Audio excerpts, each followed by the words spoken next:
Ngayong kasalukuyan nang nagsimula ang second conference ng PBA na Commissioner's Cup. Maraming mga rookies ang nabigyan ng pagkakataon na patunayan ang kanilang mga sarili sa Big League. Ito ay isang magandang senyales na ang mga koponan ay nagkakaroon ng pagkakataon na subukan ang mga young blood ng liga.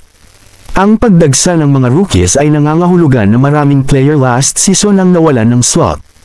Ang mga player na ito ay tinatawag na free agents, sila ang mga manlalaro na walang kontrata o hindi na-renew ng kanilang mother teams. Mayroong dalawang klase ng free agents, unrestricted at restricted free agents.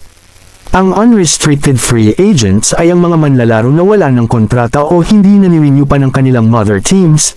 Sila ay maaring pumirma ng malaya sa kahit anumang club team o franchise na nangangailangan ng kanilang serbisyo. Habang ang restricted free agents ay ang mga manlalaro na expired na ang kontrata pero ang kanilang mga playing rights ay nasa kanilang mother teams. Sila ay hindi pwede pumirma sa ibang teams o franchise. Sa bidyong ito ay akin inilista ang 10 free agents na pwedeng maging impact player at game changer sa PBA kung mabibigyan ng pagkakataon na makabalik. Pero bago ang lahat ay humihingi ako ng suporta na paki-share, like at subscribe ang ating munting channel para maging updated sa ating mga bagong upload. Tara game! Top 10, JC Marcelino. Point guard. Ang 5'9" at playmaker na si JC Marcelino ay isa sa mga elite scorers ng MPBL.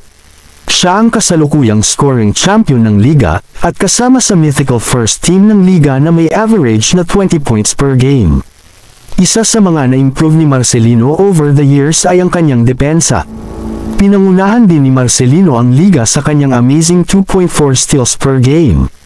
Matapos ang kanyang forgettable stint noong nasa Alaska Aces pa siya, ay naging mas handa na si Marcelino.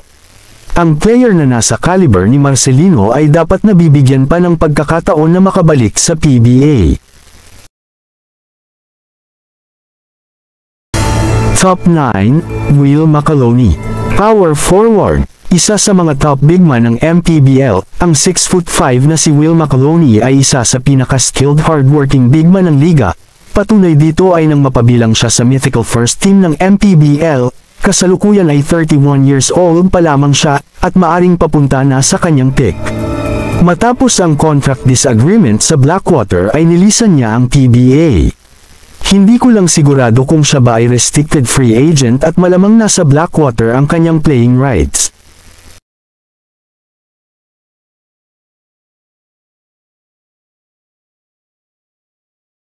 Top 8, Matt Ganuelas-Rosser. Guard forward. Matapos tanggihan ang contract extension sa TNT ay kasalukuyan unrestricted free agent ang 6'4" na si Rosser. Siya ay libre mag-sign sa kahit anumang team na magka-interes sa kanya, kaso mukhang nag-backfire sa kanya ito matapos magkampiyon ang kanyang former team na TNT, at kasalukuyan na wala pang nagkaka-interes sa kanya. If given a chance to come back, ang biggest asset ni Rosser ay ang kanyang versatility. Siya ay player na kayang lumaro ng multiple positions from 1 to 4, kayang-kaya din ni Matt na mag-contribute in various ways: defense, playmaking, rebound at scoring. Ang tanging downside siguro sa kanya ngayon ay ang kanyang loyalty matapos magpalipat-lipat ng team.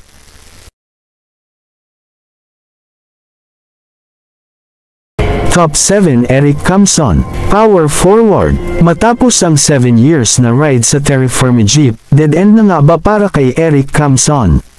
Matapos hindi napapirmahin ng kanyang former team. Ang 6'4" na si Camson ay isang physical big man na kayang makipagbanggaan sa loob ng paint. Isa din sa kanyang strength ay ang kanyang magandang footwork at decent mid-range game. With his experience, magdadala siya ng veteran presence sa mga team na nagnanais na makuha ang kanyang serbisyo. Ang downside lang sa kanya ay ang kanyang age na 34 at pagiging undersized sa kanyang playing position.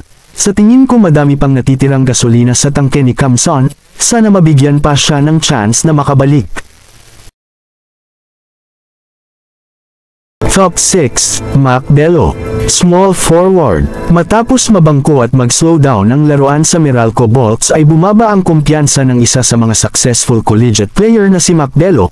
Nabigyan siya ng pagkakataon ni Coach Yeng Giao sa rain or shine ngunit hindi siya nag-deliver ng magagandang numero dahilan para hindi na siya i-renew ng team. Ang 6'4" na si Bello ay isa sa mga potent scorer at clutch performer noong nagsisimula pa lamang siya sa liga. Kayang-kayang niya umiscore in various ways perimeter man, down low or off the dribble. Dahil sa pagkakaroon ng iba't ibang mga injury ay nawala ang kanyang kumpiyansa, kasabay nito ang pagbagsak ng kanyang laro. Kung maibabalik lang niya ang kanyang dating laruan ay malamang magiging magandang asset siya sa kahit anumang team sa PBA. 31 pa lang naman siya at may oras pa.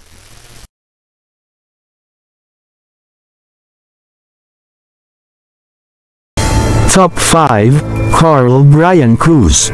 Power forward. Tulad ng kanyang teammate sa FEU na si Mac Bello, si Carl Brian Cruz ay nag-slow down dahil sa pagiging injury prone.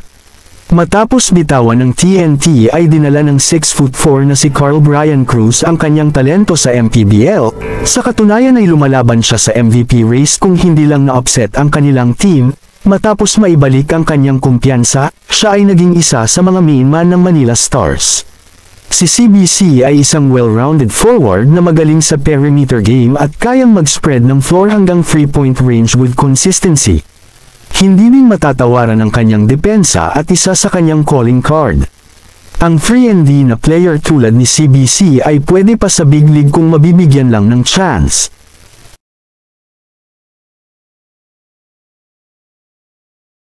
Top 4, Yusuf Taha. Center. Tulad ng ibang player sa list, si Yusuf Taha ay nawala ng slot sa PBA dahil sa injury. You can teach height. Yan ang isa sa advantage ng 6'8" na si Taha. Ang Filipino-Palestinian ay isa sa mga physical big man na may magandang build at size, may decent speed at mobility na kayang makipagsabayan sa mga elite big man ng liga. Malaki ang chance na makabalik sa PBA kung magiging healthy lamang siya. Yung huling stint niya sa PBA ay sa Blackwater Bossing kung saan maganda ang kanyang pinapakita, sa kasamaang palad nagkaroon siya ng injury at biglang na-trade na sa NLEX. Hindi na din nag-gamble ang NLEX sa kanya dahil sa pagiging injury prone at binitawan na lamang siya.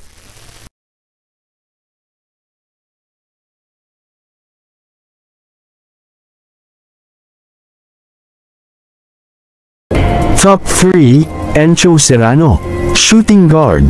Isa sa mga key players ng MPBL champion team na Pampanga Giant Lanterns. Ang 6' Spitfire guard na si Encho Serrano ay malaki ang chance na makabalik sa PBA kung gugustuhin lamang niya. Kilala bilang energy guy, si Serrano ay pwedeng maging game changer sa kahit anumang team sa PBA. Meron siyang iba't ibang skill set tulad ng pagiging pesky defender. Siya din ay nabiyayaan ng athleticism na kayang umiscore in different ways, off the dribble, perimeter game, or drive to the basket. Siya ay may 28 points na career high sa PBA, 24 years old pa lamang siya sa kasalukuyan at madami pang may improve sa kanyang laro. Dahil siya ay restricted free agent na sa Phoenix ang kanyang playing rights, pwede makipag-trade sa Phoenix ang mga team na gusto makuha ang kanyang serbisyo. Matatandaang noon last year ay binigyan siya ng 2 years contract extension ng Phoenix ngunit hindi niya ito tinanggap, at sa halip sa MPBL siya naglaro.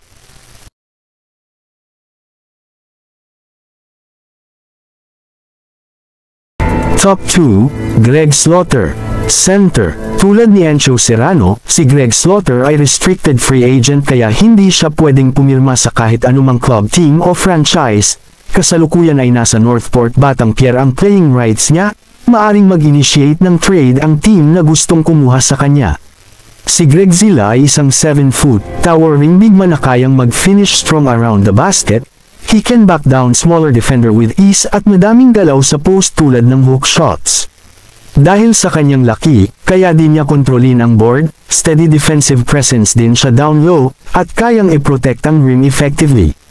Ang weakness lang ni Barney, hoy joke lang, ay katulad kay Junmar na liability siya sa perimeter defense. Inihayag ni Slaughter na ayaw na niya maglaro sa PBA, pero kung maganda siguro ang offer ay baka bumalik siya, maliban lang siguro sa mga SMC teams. Top 1, Mikey Williams. Shooting guard. Matapos hindi magkasundo ang TNT, at si Mikey Williams sa panibagong kontrata, ay nauwi sa masalimuot na paghihiwalay ang dalawang kampo, na kalaunan ay nauwi pa sa contract termination. Ang 6'2" na si Mikey Williams ay legit game changer, patunay dito ang dalawang championship at dalawang finals MVP. Siya din ang tinanghal na Rookie of the Year noong taong 2021. Hindi makakaila ang galing ni Williams, siya ay isang 3-level scorer. Ano ba ibig sabihin ng 3-level scorer? Una, dahil skilled ball handler siya, he can create his own shot. Pangalawa, he can knock down jumpers from mid-range hanggang rainbow country with consistency. Pangatlo, he can score through contact. Pwede makipag-initiate ng trade sa TNT ang mga team na gusto makuha ang kanyang serbisyo. Kasalukuyan ay nasa TNT ang playing rights niya at dapat alam nila na to the moon ang hinihingi nito. Hindi ko lang alam kung nasa kondisyon pa siya ngayon dahil medyo matagal na siyang hindi naglalaro. Iba pa din ang in-game condition sa kondisyon lang.